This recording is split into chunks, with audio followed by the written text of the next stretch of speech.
वक्रतुंड महाकाय सूर्यकोटि समप्रभ निर्विघ्नं कुरु मे देव सर्वकार्येषु सर्वदा। नमस्ते शारदे देवी काश्मीरपुरवासिनि त्वामहं प्रार्थये नित्यं विद्यादानं च देहि। अक्षसूत्राङ्कुशधरा पाशपुस्तकधारिणे मुक्ताहार समायुक्ता वाचतिष्ठतु मे सदा। कौन्दुकण्ठे सुतां रोष्ठे सर्वाभरणभूषितां महासरस्वते देवे जन्माद्रे सदैशताम्।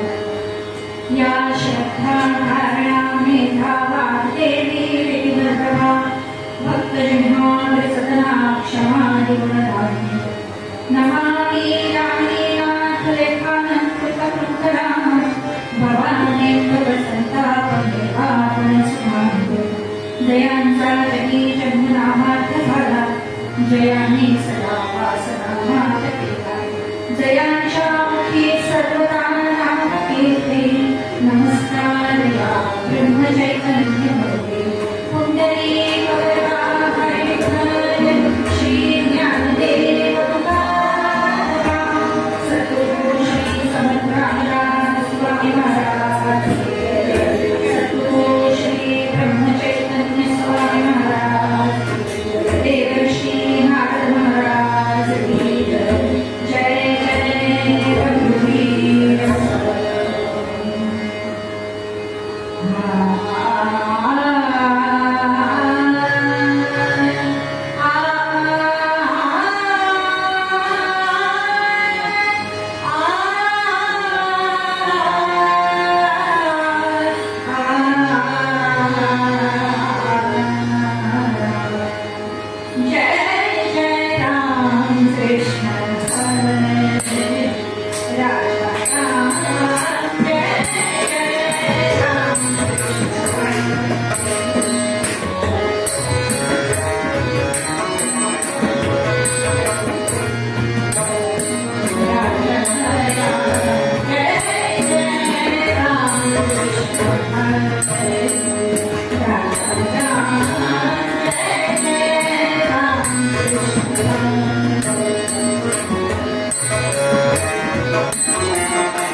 एक रोग झाला. घरातला मोठा कर्ता पुरुष आणि गावातलाही मुखिया आणि त्याला रोग झाला. कोणता रोग झाला? सूर्यास्त झाला, सूर्योदय झाला की मग डोकं दुखायला लागायचं. सूर्योदय झाला की डोकं दुखायला लागायचं आणि सूर्यास्त झाला की डोकं थांबायचं. खूप उपाय करून झाले, अगदी खूप. म्हणजे होमिओपॅथी म्हणू नका, ॲलोपॅथी म्हणू नका, अगदी झाड पाल्याचं औषध म्हणू नका. जो तो येतो तो त्याला उपाय सांगते, पण डोकं काही थांबले ना. व्यवहार बंद पडायला लागले. बरेच दिवस झाले. जसा जसा सूर्य वर चढत जायचा तसं तसे डोकं ठणकायला लागायचं आणि जसा जसा मावळायचा तसं शांत व्हायचं.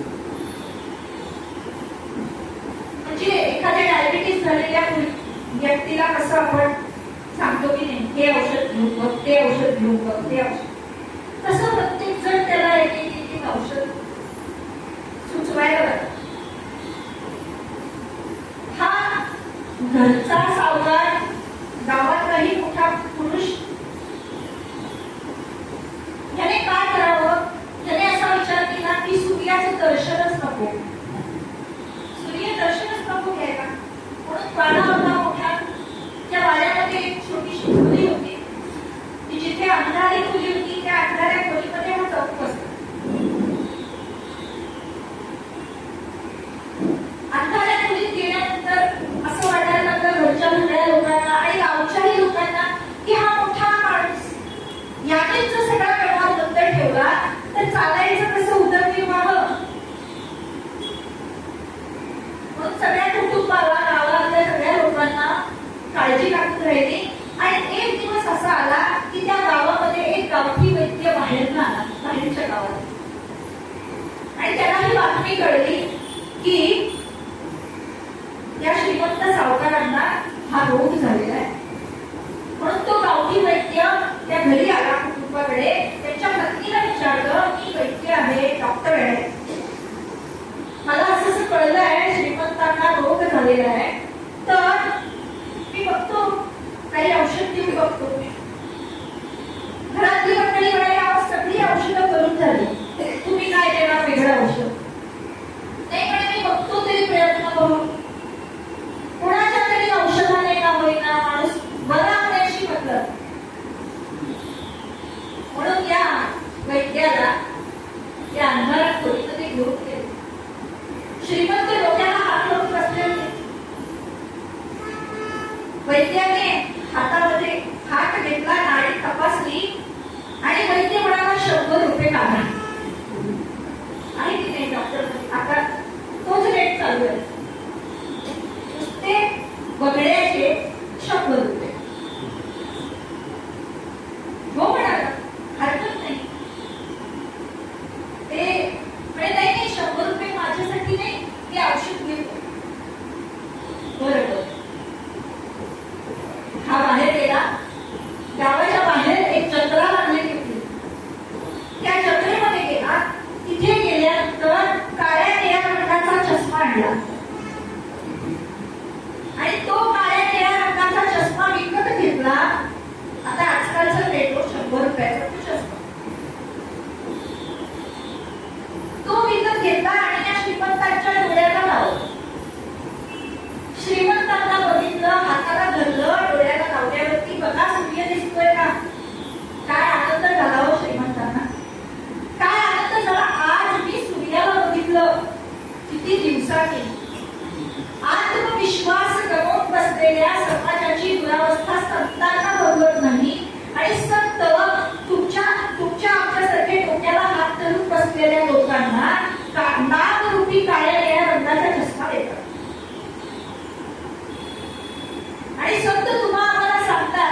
आम्ही रामाचे दास, रामचरणी आमचा विश्वास, कोसळून पडले आकाश, आसन पाहो आणि त्यांचे. आम्ही रामाचे दास आहोत. आणि ज्याला रामाचा दास व्हायचं, रामावरती विश्वास ठेवायचा म्हणजे काय करायचं? समर्थ म्हणाले आत्मविश्वास ठेवा. आत्मविश्वासाला समर्थ रामविश्वास म्हणतात. अहो जानरा राम विश्वास नाही. समर्थ काय म्हणतात? अहो जानरा राम विश्वास नाही, तया पामरा बाधीचे सर्व काही. पामर म्हणलंय समर्थन. ज्याला रामावरती विश्वास नाही म्हणजे आत्मविश्वास नाही, त्याला समर्थांनी पामर सोडलंय. पामर म्हणजे काय? की जो स्वतःही रडतो आणि दुसऱ्यालाही रडतो. येता का कीर्तनाला? कीर्तन सुरू आहे गणपती मंदिरामध्ये. येता का? गाऊ द्यावं रोजचीच कीर्तन. आपण दुसरं काहीतरी बघूया.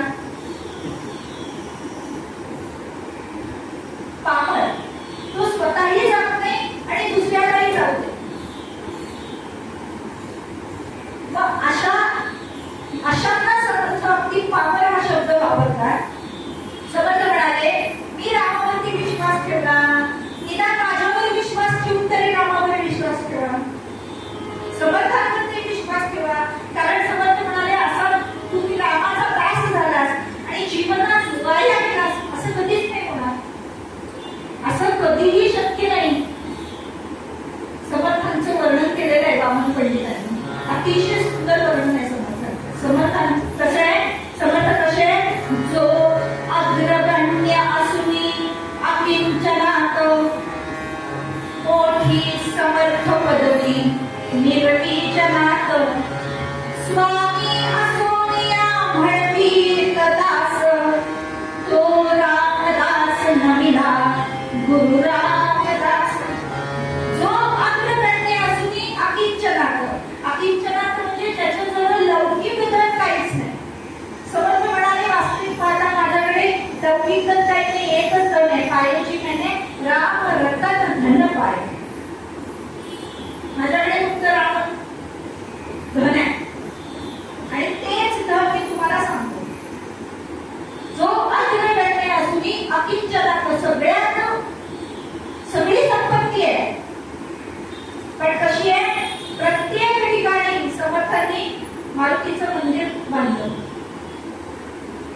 पण स्वतः तिथे नाही राहिले, तिथे दुसऱ्याला उपस्थित ठेवलं आणि स्वतः मात्र जगाच्या कल्याणासाठी बाहेर पडले. अकिंचनात, मोठी समर्थ पदवी निर्विजनात. समर्थ ही पदवी मिळालेली आहे त्यांना. स्वामी असोनिया म्हणवीत दास. स्वामी आहेत ते. आणि स्वामी म्हणजे कोण? आजकाल बरेच लोक स्वतःला स्वामी म्हणून घेतात. पण स्वामी या शब्दाचा अर्थ काय आहे? स्वामी म्हणजे काय? ज्याने स्वतःला जिंकलेलं आहे त्याला स्वामी असं म्हणतात. ज्याने स्वतःला जिंकलेलं आहे त्याला स्वामी असं म्हणतात. समर्थांनी स्वतःला जिंकलेलं होतं. समर्थ पदवी निर्विजनात, स्वामी असुनी म्हणवीत दास. स्वामी असले, स्वतःला जिंकलेलं असलं तरी स्वतः ते रामाचे दास म्हणून घेतात. मगाशी सांगितलं आम्ही रामाचे दास. कसे दास म्हणून घेतात? रामा मी तव दास दास म्हणवी, माते कशाचे भय, रामाचा जाईल ज्या क्षणी सुखघना, होईल तेथे जय. रामाया भुवनत्रयी तुझ विणे, नाही तुझा तारक, रामा तू सकलार्थ पूर्ण करीसी. बघा काय भूमिका आहे दासाची. तू तात मी बालक. ही दासाची भूमिका स्पष्ट केलेली आहे समर्थांनी. रामा मी तव दास दास म्हणवी. एकदा दास झालो रामाचा की मागे कशाची भय, भयच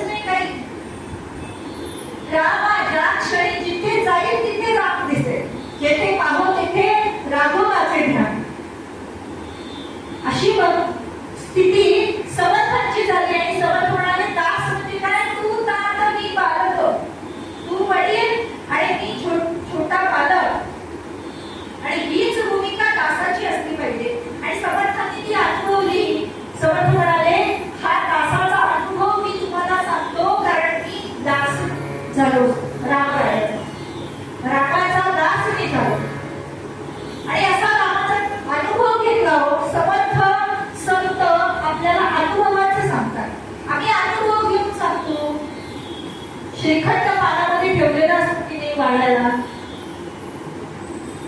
पण श्रीखंड वाढताना ज्याने केलेलं असतं त्याला असं वाटतं की पटकन खाऊन सांगावं की कसं झालंय, कशी झाली. एखादा पदार्थ आपण केला घरामध्ये की दुसऱ्याने दिल्यानंतर वा छान असं ऐकायला यावं, कान तृप्त होतं. भले पोटात गेला नाही तो पदार्थ स्वतःच्या तरी चालेल, पण दुसऱ्याने छान म्हटलं की मग तो समोरचा माणूस म्हणतो दिसायला चांगलं दिसतंय, हा रंगबिंग चांगला आलाय, टेशन बिशन चांगलं दिसतंय, पण आता चाकून बघितल्याशिवाय कळणार. मग तसंच भगवंताच्या कामाचा अनुभव, दासाचा अनुभव समर्थांनी चाकून बघितलाय. तुकाकडे असं चाकून सांगे माझं अनुभव आहे म्हणते. काम नाही झालो पाहिजे का. असा दासाचा अनुभव समर्थ म्हणाले मी घेतला आणि मी असा दासाचा अनुभव घेतल्यावरती काय झालं, माऊलीने सांगितलेलं आहे. काय होतं, दास झाल्यावरती मनोनिका पार्था माझी भजनी आस्था तया ते आखा मुकुट करी तयाचे पहावया डोहाळे मनोनी अचक्षुसी डोळे हातीची लीला कवळे पूजू तयारे. मनोनिका पार्था माझी भजनी आस्था, असा माझ्या भजनी म्हणजे माझं भजन केलं, माझा दास झाला की काय होईल, तया ते पार्था मुकुट करी. म्हणजे मी त्या भक्ताला दासाला माझ्या डोक्यावर घेऊन नाचतो असं भगवान म्हणतात. आणि भगवंताने भक्ताला डोक्यावर घेतलेलं आहे. आपण पाहिलंय पंढरपूरमध्ये पांडुरंगाच्या डोक्यावरती भगवान शंकरांचं शिवलिंग आहे. का भगवंताने भक्ताला डोक्यावर, म्हणून या पार्था माझी भजनी आस्था तया ते पार्था मुकुट करी. आणि काय तयाचे पहावया डोहाळे म्हणून अशक्षुसी डोळे हातीची लीला पकडे पूजू तया. भगवंताच्या हातामध्ये सगळी आयुध आहे.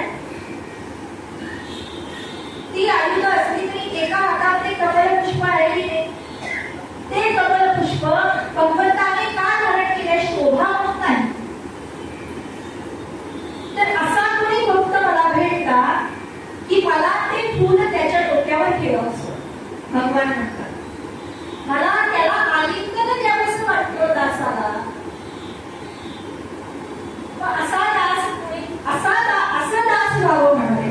समर्थ म्हणतात काय, असा नामाचा दास हो. रामदास्य आणि ठेवाया जाईल ऐसे ना घडेल. भगवंताने सांगून ठेवलंय हो की माझा दास झाला ना की कोणाकोणाचा उद्धार करतो.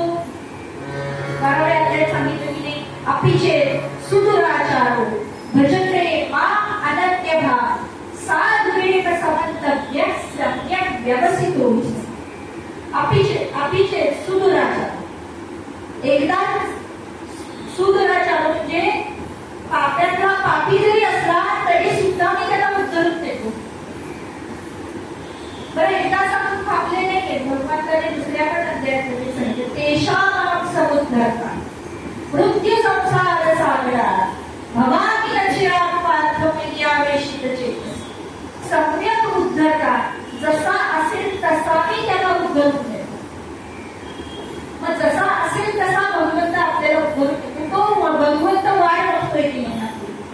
मग आपण त्याच्याजवळ जावं, कारण रामाकडे उपेक्षा नाही, भगवंताकडे उपेक्षा नाही. समर्थ म्हणाले उपेक्षा कदा रामरूपी बसेना.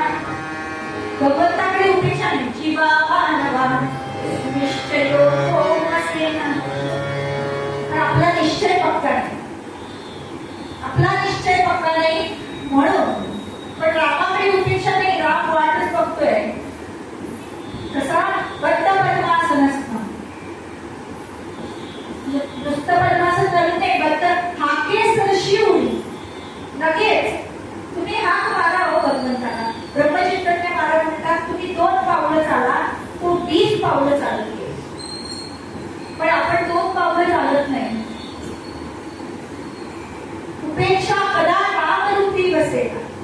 भगवंताची उपेक्षा नाही.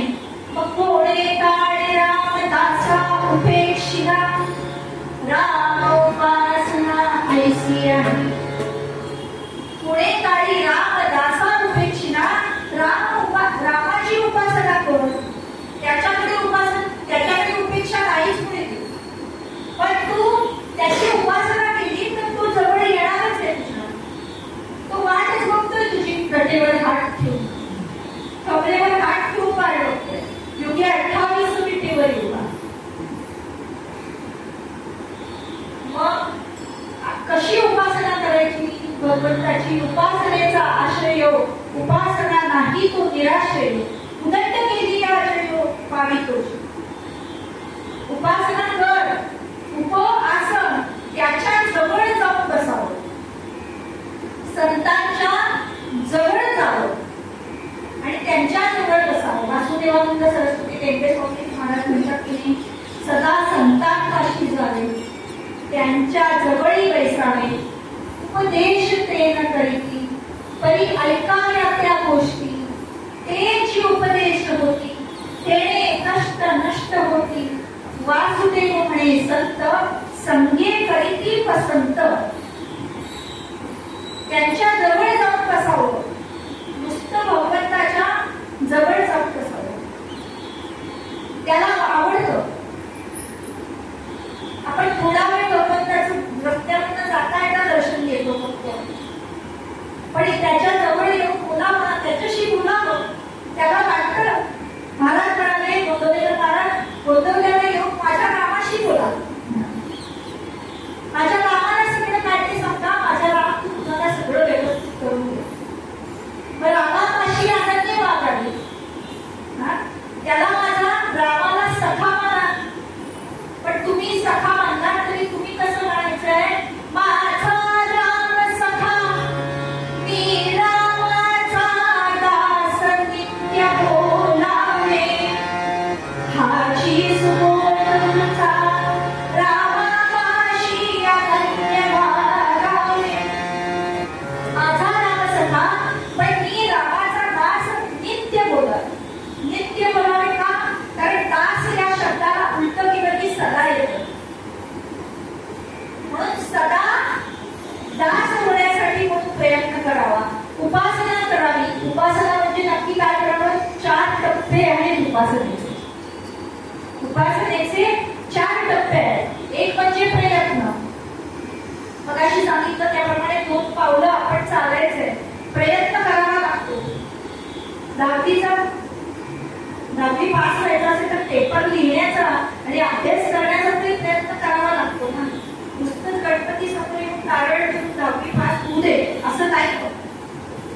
त्याच्यासाठी अभ्यासही करावा लागतो, प्रयत्न करावा लागतो, प्रतीक्षा करावी लागते, थांबावं लागतं. लगेच नाही. नारळ दिला की गणपती डोक्यावर हात नाही ठेवणार लगेच. प्रतीक्षा, थांबावं लागतं. प्रयत्न, प्रतीक्षा. 10वीचा निकाल लगेच लागत नाही, काहीतरी वेळ लागतो.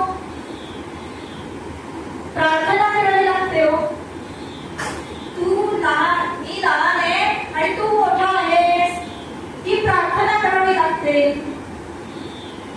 प्रतीक्षा आणि मग प्रार्थना, मग प्रसाद.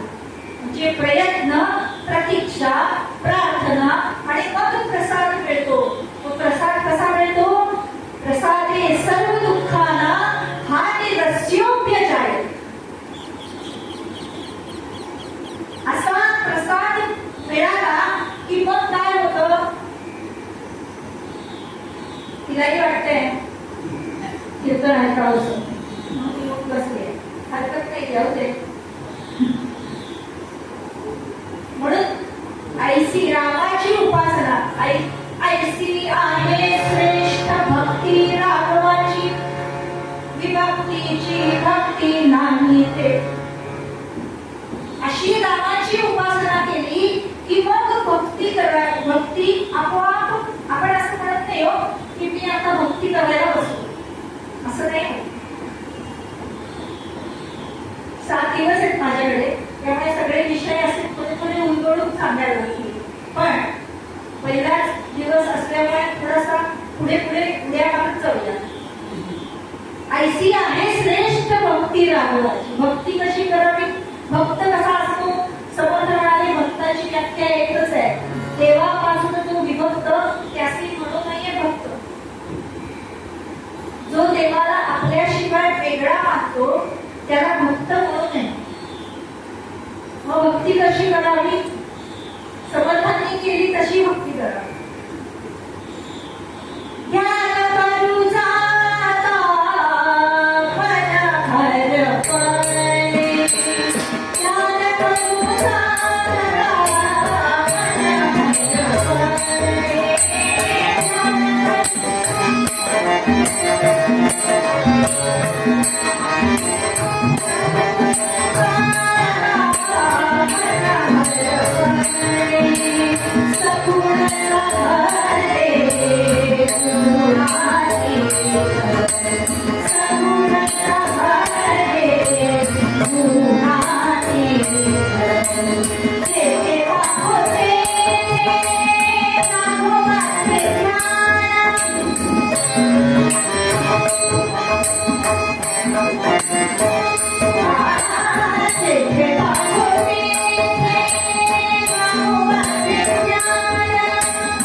जिथे बघावं तिथं भगवंताचं ध्यान. पांडुरंगाच्या समोर उभे राहिले समर्थ तरी सुद्धा विचारतात की नाही येथे का रे उभा श्रीरामा, म्हणजे हो माझा मेघ. अशी भक्ती करावी. ऐसी आहे भक्ती श्रेष्ठ राघवाची. विभक्तीची भक्ती नाही तेथे नाही काही आणि प्रमाण रामोपासक दास. तिथे काही प्रमाण काय सांगावं, म्हणजे काहीतरी प्रूफ लागतं की नाही. कुठल्याही गोष्टीला आपण म्हणतो काही प्रूफ आहे तुमच्याकडे, तसं भगवंताचं दास व्हायचंय काय प्रूफ, पाठी लावायची का घरामध्ये, त्या गळ्यामध्ये कार्ड घालून फिरायचं की भगवंताचा दास आहे. काय करावं, समर्थ म्हणाले काही करू नकोस, तिथे नाही काही आणि प्रमाण, काही प्रमाण नाही. हे आपल्या हृदयात हा सगळा आपला आतला प्रवास आहे, बाहेर दाखवण्याची गरजच नाहीये. तर आतमध्ये असलेला परमेश्वर, तो परमेश्वर बघायचा आहे. बाहेर जरी ती मूर्ती दिसत असली तरी सुद्धा त्या मूर्तीमधलं चैतन्य आपल्या आतमध्येच आहे ना, म्हणून त्या मूर्तीकडे बघतो आपण आणि मग प्रसन्न वाटतं. तेथे नाही काही आणि प्रमाण राम उपासक दास म्हणे. असं दास व्हायचं असेल तर नक्की काय करावं. आता समर्थांना एवढं सगळं सांगितल्यानंतर सुद्धा प्रश्न विचारला की का हो समर्थ, तुम्ही म्हणता दास व्हावं, म्हणजे नक्की काय पात्रता काय असते दास होण्यासाठी. काहीतरी पात्रता पाहिजे ना.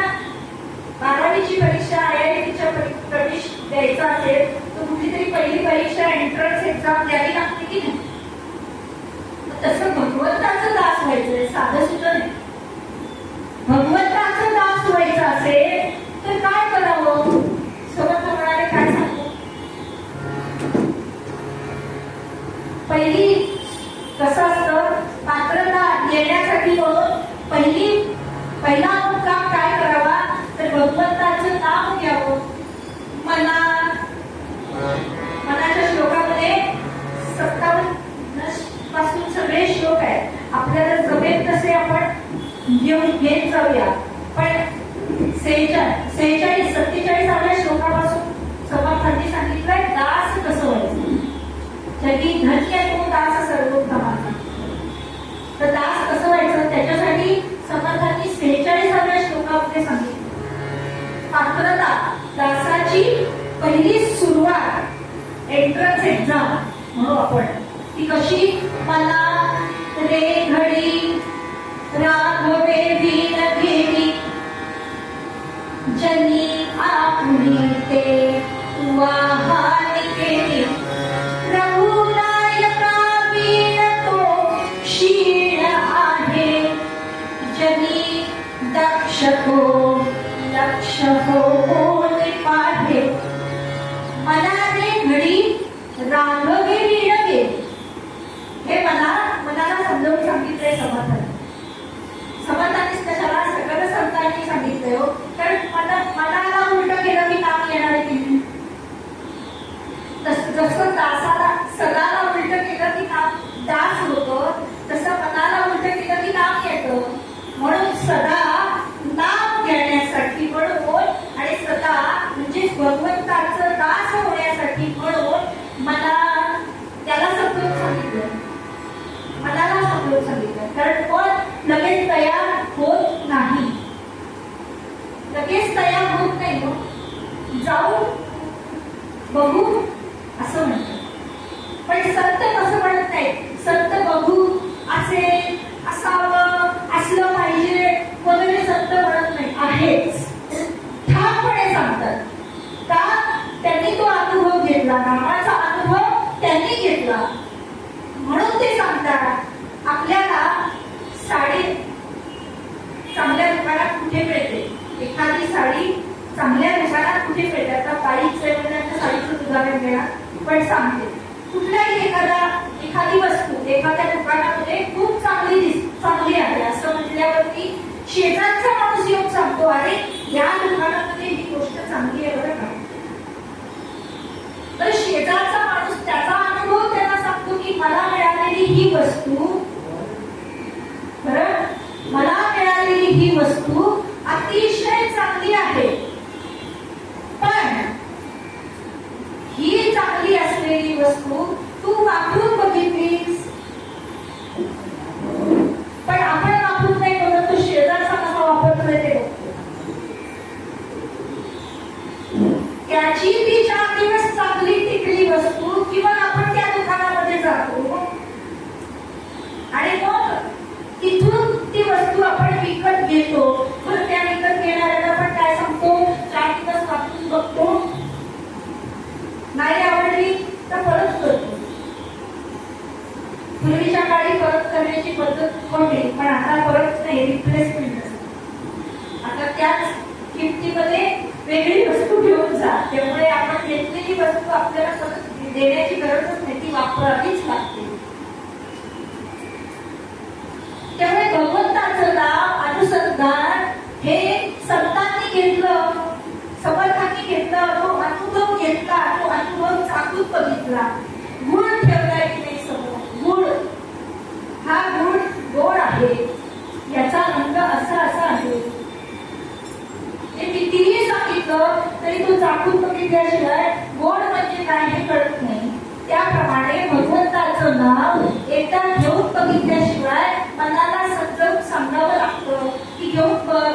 आता जरी आयुष्य तुझं भगवंताच्या नामाशिवाय गेलेलं असलं तरी सुद्धा मला रे घडी राघवे वीण गेली, ती घडी तुझी निघून गेली, वेळ निघून गेली. भगवंताचं नाव नाही घेतलं तरी जनी आपुली ते तू आहार केली. लोकांनी माझं वाईट केलं हा विचार मनामध्ये आणू नकोस. कारण तुझ्या वाईट होण्यासाठी लोकच बघतात असतं.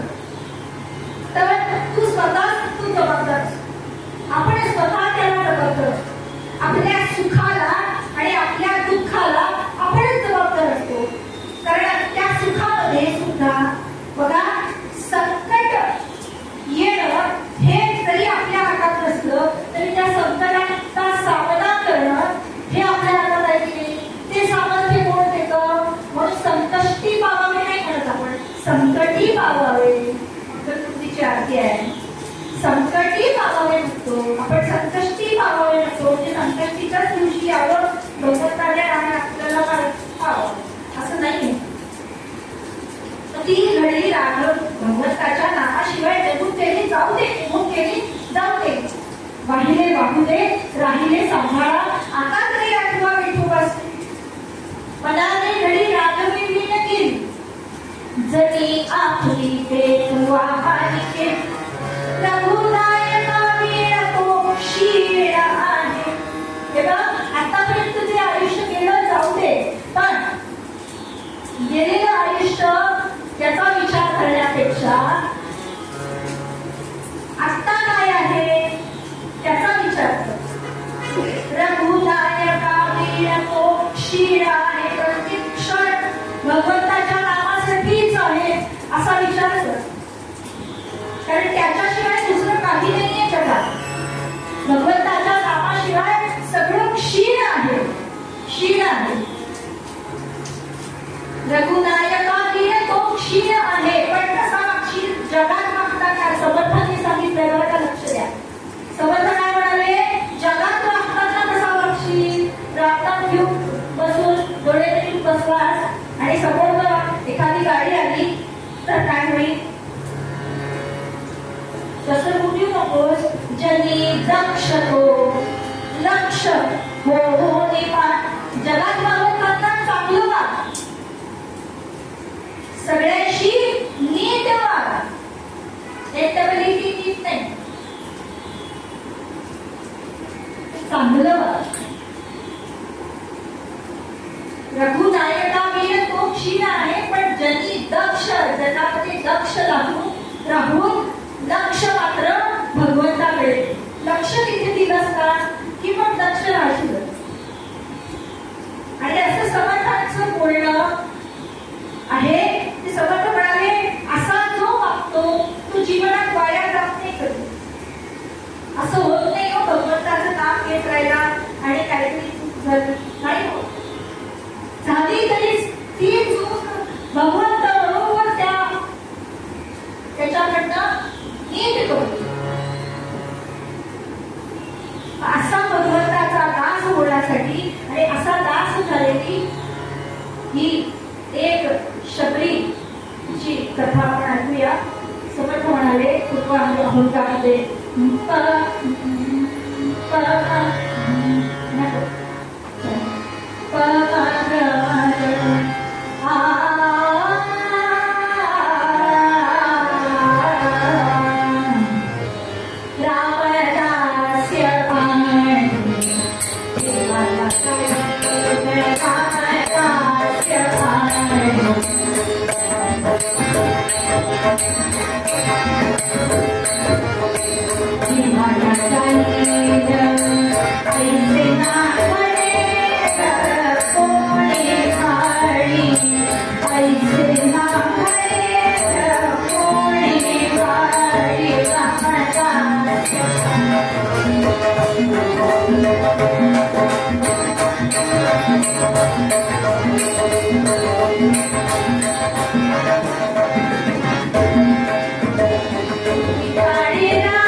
Jai Ram, Jai Ram, Jai Ram.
बाहेर बांधलेल्या त्या कोंबड्या होत्या बकऱ्या होत्या. त्या बकऱ्यांची छोटी छोटी पिल्लं होती. त्या पिल्लांची मुलगी खेळायला लागली, बागडायला लागली. तेवढ्यात आई आली आणि म्हणाली, काय ग, इथे काय करतेस? नाही म्हणे, मी खेळतीये. खेळतीयस? अगं यांना मारून तर आपल्याला आपलं अन्न शिजवायचं, यांना कशाला मारायचं? अगं आपल्याकडे पाहुणे येणार आहेत, मग आपण दुसऱ्यांकडे जातो, त्यावेळेला आपल्याला कसं खायला मिळतं, तसं आपल्याकडे पाहुणे आल्यानंतर त्यांना खायला आपण द्यायला नको? अगं हो, पण मग या बकऱ्या, या कोंबड्या यांना मारायचं? अगं असंच जेवण असतं, तुला माहित नाही का? ती म्हणाली, आई आजपर्यंत तर मी असं जेवण जेवलेलं नाही, आणि तू आज का बरं असं करतेस? आज काय विशेष आहे, मला आता सांग. आई म्हणाली, अगं तुझं लग्न आहे 2 दिवसांनी. लग्न म्हणजे काय ग? छोटी मुलगी आहे 8 वर्षाची, ती विचारते, आई लग्न म्हणजे काय? आई म्हणते, मला माहिती नाही लग्न म्हणजे काय, ते झाल्यावर कळेल. बरोबर आहे, पण मग माझं लग्न आहे तर मला विचारल्याशिवाय यांना कशाला मारतेस तू? समारंभ माझा आहे की नाही, मग माझ्या आवडीचं कर ना. या शेळ्या मेंढ्या बकऱ्यांना कशाला मारायचं? आई म्हणते, तुला काही कळत नाही, तुझा. ती रडायला लागली हो मुली. ती मुलगी होती कोण? मल्याळी तटीचा होता,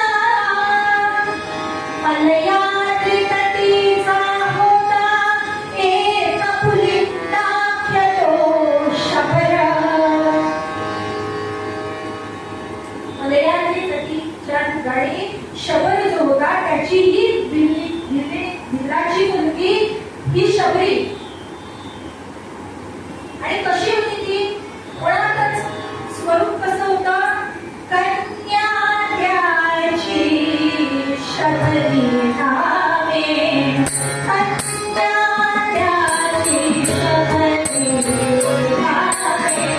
नावे,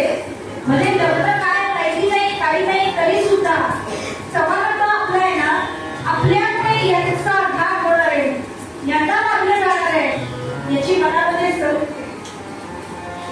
आणि ही शबरी रात्रभर आईच्या खुशीमध्ये झोपलेली असली तरी सुद्धा या शबरीच्या मनामध्ये मात्र विचार सुरू होते.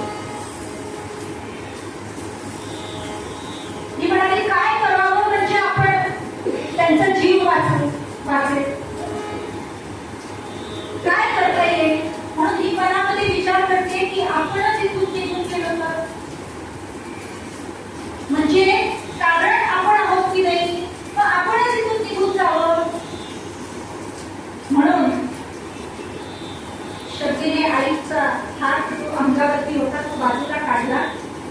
शबरी निघाली. असं आहे, जयासी वाटे सुखची व्हावे, तेने रघुनाथ भजनी लागावे, स्वजन सकळ त्यागावे दुःख मोड. चांगलं काहीतरी होत असेल ना तर आपण बाजूला वळू, असा विचार मनामध्ये येऊन शबरीने घराच्या बाहेर पाऊल टाकलं. रात्रीच्याच वेळेला बरं. चालली, किती चालली काही ठाऊक नाही. तिला माहिती होतं सकाळी उठल्यानंतर आपला शोध घेणार, पण बिंदाची मुलगी होती ती, त्यामुळे वरती झाडावरती जाऊन लपून राहिले. शोधायला जरी बाहेर पडले तरी आपण मात्र त्यांच्या हाताला लागू नये अशी व्यवस्था चोख केलेली होती. आणि शबरी निघाली. रात्रभर चालावं आणि दिवसा मात्र पुढं घेऊन राहावं, अशी ही शबरी कुठे येऊन पोचली. एका निर्जन अशा ठिकाणी येऊन पोचली, गुहेमध्ये. तिथे पोचल्यावरती तिला एक स्वामिनी केस पाठीवरती लोळतायत आणि ध्यान लावून बसलेली अशी एक स्त्री तिला दिसली. तिच्या मनामध्ये विचार आला की ही शंकराची पार्वती तर नसेल, सती तर नसेल, कोण असेल ही? महामाया, आदिमाया कोण आहे? काय तेज आहे हिच्या चेहऱ्यावर? शबरी बारीक निरखून बघतीये, पण आजूबाजूला पण बघितलं त्या गुहेमध्ये तर वेगळंच चित्र तिला दिसत होतं. काय की व्याघ्र आणि सर्प दोघेही जण एकत्र नाचतायत. सर्प आणि मूषक एकत्र नाचतायत. असा सृष्टीचा वेगळा नियम तिला दिसला की जो सकारात्मक होता. आणि ही शबरी विचार करते की ही मुलगी कोण असेल, ही देवी कोण असेल, ही स्त्री कोण असेल. म्हणून असं काहीतरी मला साधता येईल का जे या स्त्रीने साधलं, या साध्वीने साधलं, हे मला सांगता येईल का, असं शबरी विचार करते मनामध्ये. की आयुष्यामध्ये जन्माला येऊन 8 वर्षाची ही मुलगी, 8-10 वर्षाची मुलगी, त्या साध्वीला बघून असं वाटावं तिला की हिच्यासारखं मला येईल सकता, मी अशी वागू शकेन. हे तेज तिच्या चेहऱ्यावरती आहे, हा आनंद तिच्या चेहऱ्यावरती, हे समाधान तिच्या चेहऱ्यावरती माझ्या चेहऱ्यावर येईल कधी, माझ्या अंतःकरणात येईल कधी, असा शबरी विचार करते आणि त्या साध्वीकडे बघत बसते. बरं, तिच्या त्या उपस्थितीमध्ये सुद्धा, त्या साध्वीच्या उपस्थितीमध्ये सुद्धा रामनामाचा गजर ऐकू येत होतं, भगवंताचं नामस्मरण ऐकू येत होतं. आणि शबरी सुद्धा मनातल्या मनात भगवंताचं नामस्मरण सुरू होतं.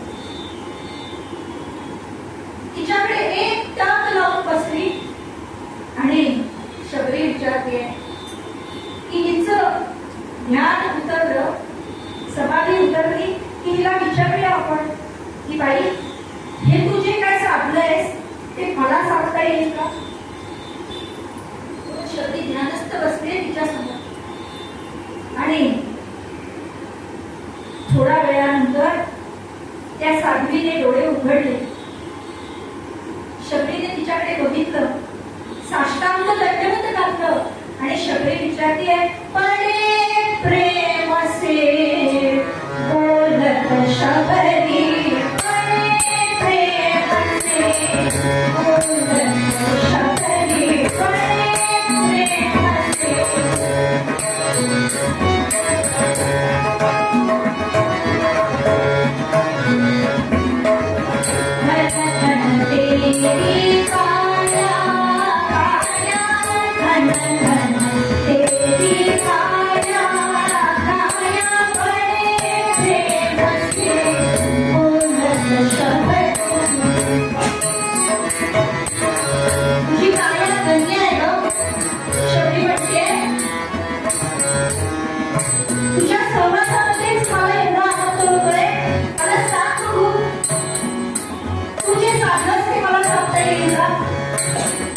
धन धन तेरी माया प्राया कौन तुम्हारा माता पिता गुरु कौन तुम्हारा कौन तुम्हारा माता पिता गुरु कैसा योग जमाया कैसा योग जमाया बड़े प्रेम से बड़े प्रेम से बोलत धन धन तेरी काया कौन तुम्हारा माता पिता गुरु लेकिन तूच माझी गुरु हो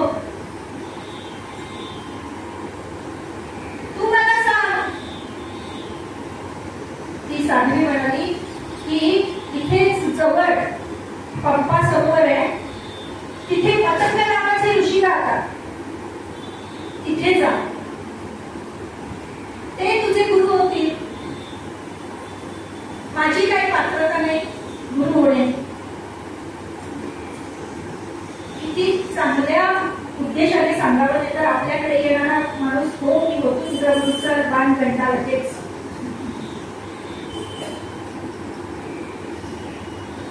पण ती म्हणते इथून जवळच पंपा सरोवराजवळ मतंग नावाचे ऋषी आहेत तिथे जा तेच तुझे गुरु आहेत ते तुला सांगतील तो मार्ग तू पकड त्या मार्गाने तू जा त्या मार्गानेच मी सुद्धा जाते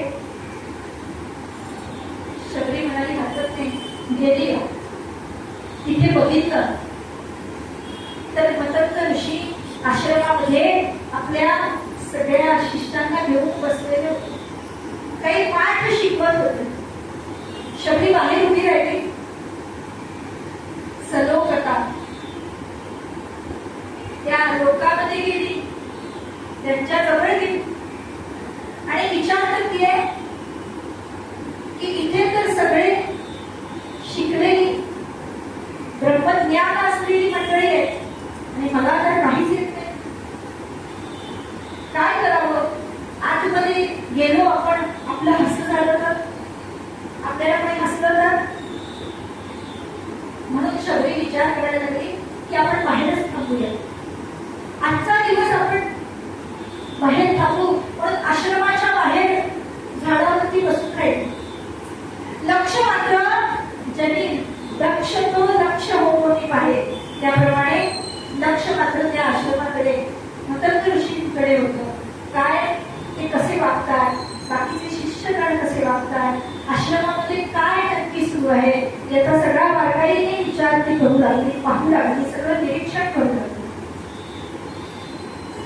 आणि एक दिवस तिच्या लक्षात आलं की स्नानाला जेव्हा ते आपले गुरुजी जात आहेत मनोमन गुरु मानलेलेच होतो त्या साध्वीने सांगितल्यापासूनच मनामध्ये ठाण बसली होती की जर आपल्याला खरोखर असं काहीतरी वेगळं साधायचं असेल तर गुरुंच्या जवळ जायलाच पाहिजे दास व्हायला हवं दास झालं की मग राम दिसेल हा मनामध्ये विचार आलेलाच होता की मनामध्ये विचार करते की जर गुरु बाहेर निघाले स्नानासाठी ती जाणारी ती पायवाट आहे ना ती पायवाट मात्र अशी काट्याकुट्यांची आहे दगडाची आपल्या गुरुंना चालायला त्रास होतो काटे कुठे लागतात पण तरी सुद्धा आपले गुरुजी त्या काट्याकुट्यांवरून त्या वाटेवरून जात आहेत ही वाटच आपण स्वच्छ केली तर म्हणून हिने काय करावं त्याच्यातले दगड छोटी छोटी दगड मोठी दगड बाजूला काढावी आणि असं म्हटलंय की आपल्या केसाने तिने आपली ती वाट झाली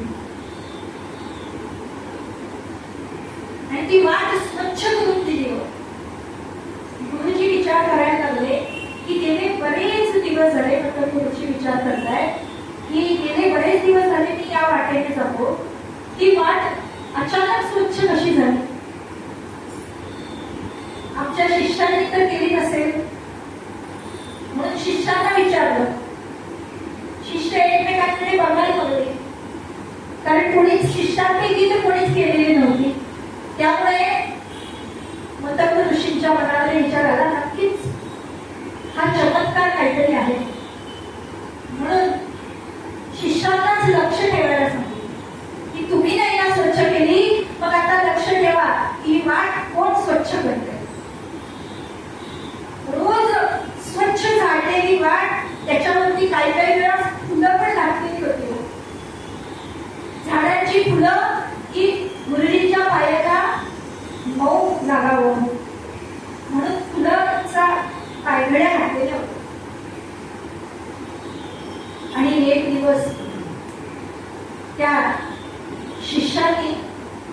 रात्रभर जागरण केलं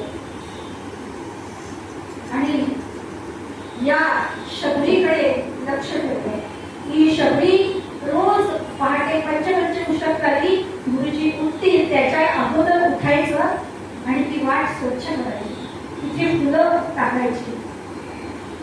असा तिने रोजचा नियम ठेवलेला होता. त्या शिष्याने बघितलं की हीच चोर आहे. वास्तविक पाहता चोर आहे का, पण गुरुजींनी सांगितलं म्हणून तिला चोर ठरवलं. हीच आहे खरी, बघा का तिला पकडून आणली आणि तिला विचारलं या बघा हीच आहे ती. हो का बाळ, गुरुजींनी विचारलं तू हे काम करतेस. तिने साष्टांग दंडवत घातलं. तिला विचारलं गुरुजींनी बाळ कोण आहेस, तुझं नाव काय, कुठून आलीस. ती म्हणाली गुरुजी सद्गुरु कोण मी कोठीला, आता माझला की सांगा कुठे जाणे. गुरुजी आता तुम्हीच मला सांगा मी कोण आहे. या देहाला तर शबरी म्हणतात, पण आता माझा कुठला प्रवास सुरू करायचा हे तुम्हीच मला सांगा. मला असं काहीतरी साधायचंय की जेणेकरून भगवंताचं दर्शन होईल, त्या साध्वीसारखं आनंदी राहता येईल, समाधानात राहता येईल. गुरुजींना कळलं होतं, मात्र गुरुजींच्या लक्षात आलं या मुलीची तयारी चांगली आहे, राहण्याची इच्छा आहे. आणि ह्या मतलब ऋषी म्हणाले की इथेच काम पडेल ते काम करावं लागेल. ती म्हणाली हरकत नाही, पडेल ते काम करेल. म्हणून अगदी झाड लोट करण्यापासून स्वयंपाक वगैरे करण्यापासून गुरुजींच्या सानिध्यात राहू लागली. सलोकता समीपता जवळ राहू लागली, सद्गुरूंच्या जवळ राहू लागली. आणि शबरी पुढे त्या गुरुजी शिकवतायत त्यांच्या पाठीमागे पुढे बसावं, गुरुजींच्या मागे जाऊन बसावं आणि ते काय शिकवतायत विद्यार्थ्यांना शिष्यांना ते ऐकावं, अशी तयारी शबरीची झाली. आणि एक दिवस असा आला की मतंग ऋषींचा निर्वाणाचा दिवस आला. मतंग ऋषी म्हणाले की आम्ही जातो आमच्या गावा, आमचा राम राम घ्या. सगळे शिष्य म्हणाले अहो मतंग ऋषी तुम्ही चालतात, पण आम्हाला काहीतरी मार्ग दाखवा, आमचा मार्ग तुम्ही सांगा काय ते. प्रत्येकाला आपला आपला मार्ग दाखवून दिला. ती शबरी विचारते गुरुजी मी काय करावं. मी तुमच्याजवळ राहिले खरं, पण माझा मार्ग काय आहे. ती म्हणाली सद्गुरू म्हणतात तुझा मार्ग काही नाही, तुझ्या मार्गालाच येणार आहे. तू इथेच थांब, तू इथून जाऊ नकोस. भगवंत स्वतःच्या पायाने चालत तुझ्याकडे येतो. मतंग ऋषींच्या शब्दावरती विश्वास ठेवला. बालपणामध्ये आलेली ही शबरी तारुण्य संपलं हो, पण विश्वास ठेवला भगवंत येणार आहे. गुरुजींनी सांगितलं रामनारायण येणार आहे म्हटल्यानंतर तिने विचारलं नाही कसा दिसत असतील, काही फोटो आहे का, काही ओळखपत्र आहे का, आधार कार्ड, कसे दिसत असतील भगवंत, विचारलं नाही. आणि वाट बघत असते. किती वाट बघावी, किती वाट बघावी, रोज वाट बघावी. गुरुजींनी सांगितलं ना त्याच्या दुसऱ्या दिवसापासून वाट बघावी की रामरायण केव्हा येतील, केव्हा येतील, सकाळी येतील का दुपारी येतील, संध्याकाळी येतील, रात्री येतील, केव्हा येतील, पूर्वेकडून येतील, पश्चिमे कुठल्या दिशेने येतील सांगता येत नाही.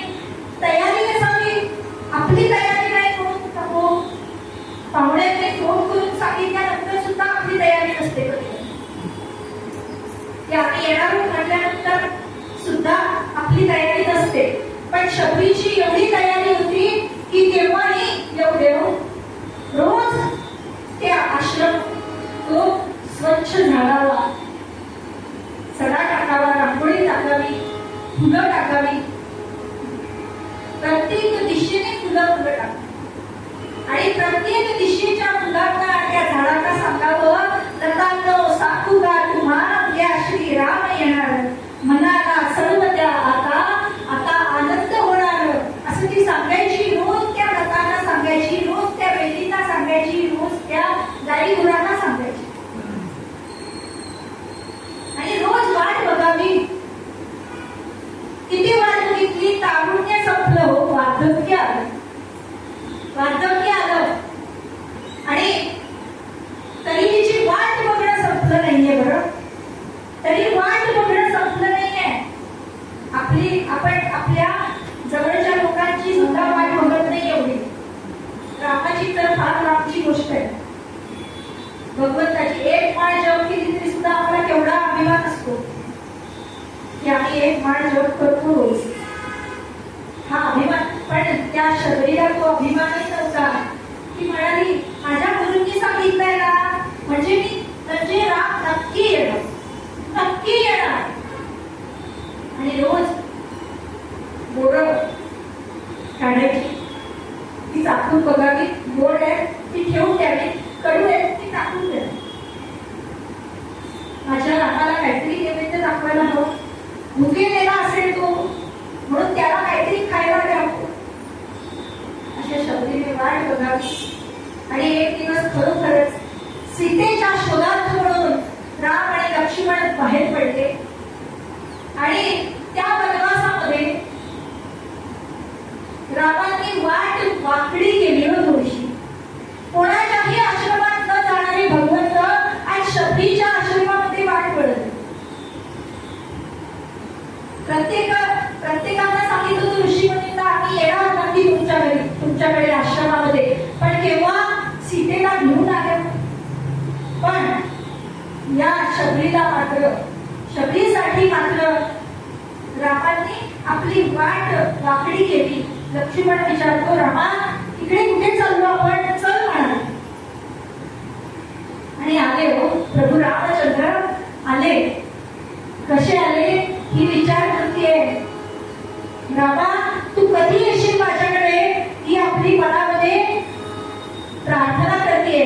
मी न अहिल्या शापित नारी,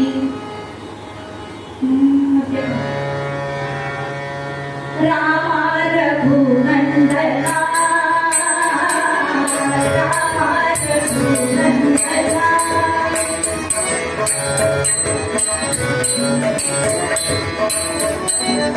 रामा रघुनंदना. आश्रमातया कधी रे येशील, आश्रमातया कधी रे येशील, रामा रघुनंदना, रामा रघुनंदना.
वसलेला तरुण रूप संपन्न सुख पारो महाबळ पुंडरीक विशालाक्ष चीर कृष्णार्जुनांबो फलमूला शिरोदांतो तापसो ब्रह्मचारिणो पुत्रो दशरथस्य तो भ्रातरो रामच. ते दोघं जण दिसले आणि शबरीच्या जीवनाचं सार्थक झालं. शबरी म्हणाली, या या असे या, बसा बसा. बसायला काय होतं, फुलांची शैया तिकडेच बसवतं. ती फुलांची शैया आपल्यासाठी, शबरीसाठी हृदय होतं. आता हृदय आहे आपले चौफाळून या भले बरी पैसू पावले राहत आहे. त्यांना बसवलं, बसा. पुष्टी बोलत दिली खायला, पाठ्यपूजा केली, पुष्टी बोलत दिली खायला. लक्ष्मण म्हणतो, दादा उष्टी आहे, खाऊ नकोस. रामराय म्हणतात, अरे त्या उष्ट्या बोलांची किंमत तुला आता नाही कळणार. त्या लक्ष्मणाने दिली होती आपली पाठीमागे, पण रामरायाने आपलं ती खाल्ली, गोड मानून खाल्ली. लक्ष्मणाला ती किंमत नंतर कळेल की संजीवनी मिळाली. ती उष्टी बोलत टाकून दिली ना, त्याची संजीवनी लक्ष्मणाला केव्हा उपयोगाला पडली. रामराय म्हणतात, शबरी काय हवं तुला? शबरी म्हणाले, काय मला जे बघायचं होतं ते दिसलं, जो आनंद घ्यायचा होता, अरे रामाची वाट बघण्यामध्ये सुद्धा आनंद आहे, भगवंताची वाट बघण्यात सुद्धा आनंद आहे ना. कारण तो येणार आहे, तो येणार आहे. हा भास किती आनंदी आहे, किती समाधानी आहे. आणि शबरी म्हणाली, आता भास एकच उरलं, काय करू? हे जे रूप आहे ना, हे हा जो देह आहे, हा देह तुझ्यामध्ये तू सायुज्यता मुक्ती मला मिळावी. ती चिंता बसली. शबरीने स्वतःचा देह रामाकडे सोपवला आणि ती ज्योत रामाच्या हृदयामध्ये येऊन बसली. अशी शबरी आपल्या सगळ्यांच्या हृदयामध्ये बसावी, कारण ती दास झालेली होती, भगवंताचा दास झालेली होती, रामरायाचा दास झालेली होती. आणि हेच दास, एकदा का रामाचा दास झालास, जीवनात वाया गेलास असं कधी होणार नाही. असं म्हणून तुम्हा आम्हाला पूर्वाबोधात सांगतात. रामदास्य आणि घेवाया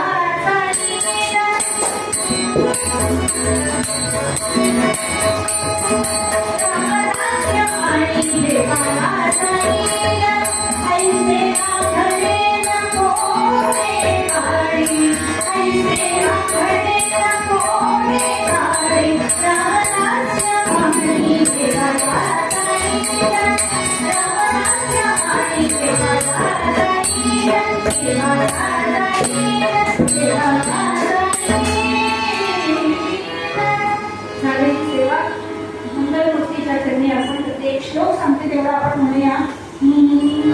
दास्यते हरी तुझ्या चरणाचे म्हणा, दास्यते हरी तुझ्या चरणाचे कीर्तन श्रवण आचरणाचे ते अनन्य हृदयी स्मरणाचे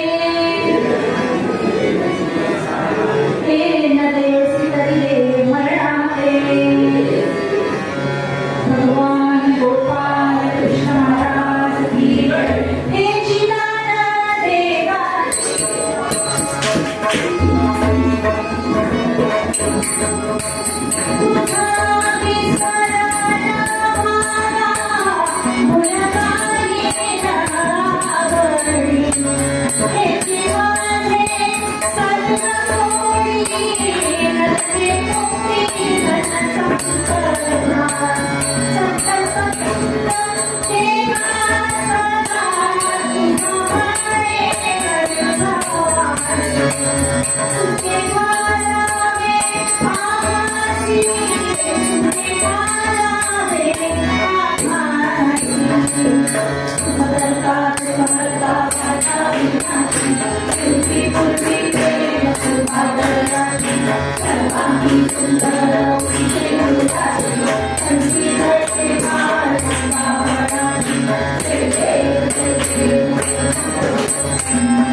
एक मिनिट हे घ्या पडेल हे